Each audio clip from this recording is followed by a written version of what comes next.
Welcome to the University of Skyrim. Do take your seats. In today's lesson, we're going to get you started with crafting, because along with all that dragon slaying and bandit slaying and necromancer slaying, you are going to need stuff to eat, stuff to drink, stuff to wear, and stuff to slay more dragons, bandits, and necromancers with.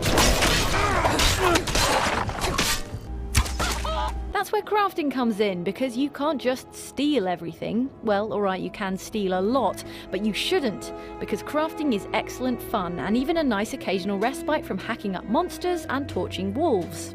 And there's plenty of it to do in Elder Scrolls V Skyrim. You can concoct potions with alchemy, you can create armour and weapons with leather tanning and smithing, then infuse them with magic with a spot of enchantment, and you can whip up tasty restorative dishes with cooking. In University of Skyrim Crafting 101, we're here to give you the skinny on each. There will be a test. First up, alchemy. You'll find alchemy components for making potions all over the place in Skyrim. There are butterflies to catch and wildflowers to pick like the manly Dovahkiin you are. Also mushrooms, bugs, herbs and the like will come in handy in the Alchemy Lab, and you can pick up the odd item from vendors too. Next, you'll need that Alchemy Lab. It's a mystical looking small workbench with mystical looking glassware on. The first you'll encounter will probably be here, in the tavern in Riverwood. Now, each ingredient has 4 unknown properties. To discover these mysterious and potentially life-threatening effects, make like any responsible alchemist and just eat the stuff.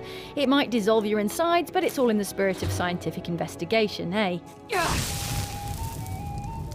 Those uncovered properties will give you a clue as to what mixes with what to make which kind of potion. Ingredients variously restore health, confer frost resistance, fortify your conjuration magic, and the rest.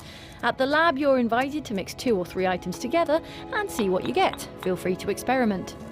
For guaranteed results though, you can make your first potion with a bit of wheat and blisterwort, both of which you can buy from the tavern keeper, if you haven't stumbled across any on a dungeon crawl. And here you'll see us rustle up a damage magicka regen potion, like so. Also in Riverwood, you'll find this dude, Alvor the blacksmith. He's going to show you the ropes in tanning and smithing.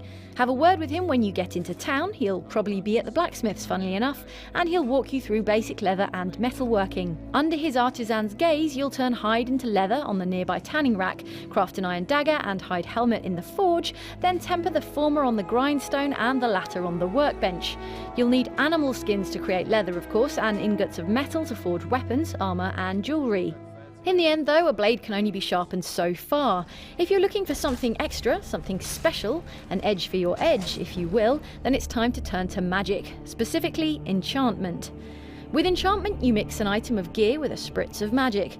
For that, you'll need a stupid, non-magical item, bleh, look at this thing, an enchantment type, and a soul gem to power it.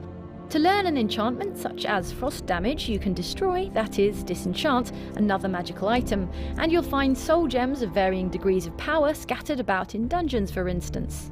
When you hit up an enchanting station, an arcane enchanter, you'll combine item, enchantment and soul gem, and then you use this slider here to choose your balance of power and longevity. Soul gems are depleted with use, and for more powerful effects you'll get shorter lived soul gems. Also, you get to name your fancy new gear. Keep it clean. Oh, who are we kidding? Finally, there's cooking, because you can't murder dragons with an empty belly. Unlike with alchemy, your dragonborn already knows a bunch of cooking recipes. You can check these out by getting your hands on a cooking pot at a fire. Look for these in homes and in taverns. In Riverwood, there's one in the shop. Cooking ingredients, vegetables, meat, herbs and the rest aren't hard to come by. Vegetables in particular, no one seems to mind you just harvesting from the earth. And in Ralof's house in the starting town of Riverwood, there are pheasants, rabbits, garlic, cheese, you know, all the good stuff. The Nords know not the meaning of low sodium diet. The one thing nearly all recipes require is salt. So keep a good supply of salt piles in your inventory, or I guess face the prospect of super bland victuals. Cooking produces soups, stews and fondues that help you regenerate health and stamina. So yeah, bon appetit, Dovahkiin. And that was your University of Skyrim Crafting 101. May your sword be sharp, your armour magical and your stew properly salted.